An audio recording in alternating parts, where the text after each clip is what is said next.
Davos పర్యటనలో Telangana CM Revanth Reddy బిజీగా ఉన్నారు.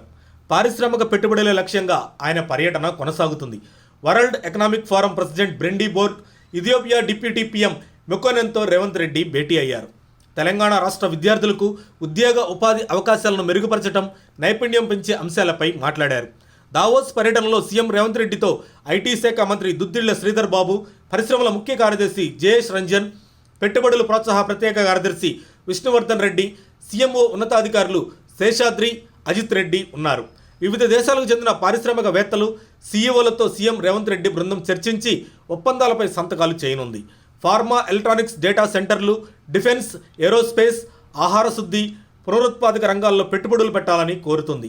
నోవర్తిస్, Medtronics, AstraZeneca, Google, Uber, Mastercard, Bayer, LDC, UPL company ప్రతినిధులను సీఎం రేవంత్ రెడ్డి కలుస్తారు.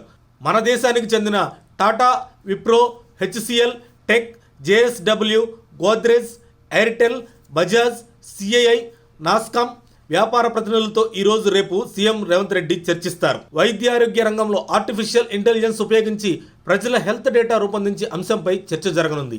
ఈ చర్చాగోష్ఠిలో సీఎం రేవంత్ రెడ్డితో పాటు యూరోపియన్ కమిషన్, ఆరోగ్య ఆహార commissioner, Geneva world economic forum centre for health అధినేత, Axios chief editor, Rwanda IT మంత్రి, Mayo clinic CEO, Takeda pharma company CEO మరియు పలువురు ప్రముఖులతో పాల్గొంటారు. తెలంగాణ అభివృద్ధి ధ్యేయంగా దావోస్లో ప్రముఖ కంపెనీల సీఈఓలతో బిజీగా ఉన్నారు సీఎం రేవంత్ రెడ్డి. మరిన్ని అప్డేట్స్ కోసం మా కాయ్ టీవీని సబ్స్క్రైబ్ చేసుకోండి. మా వీడియో కనుక మీకు నచ్చినట్లయితే లైక్ చేయండి, షేర్ చేయండి. మీ విలువైన అభిప్రాయాలను కామెంట్ బాక్స్లో తెలియజేయండి.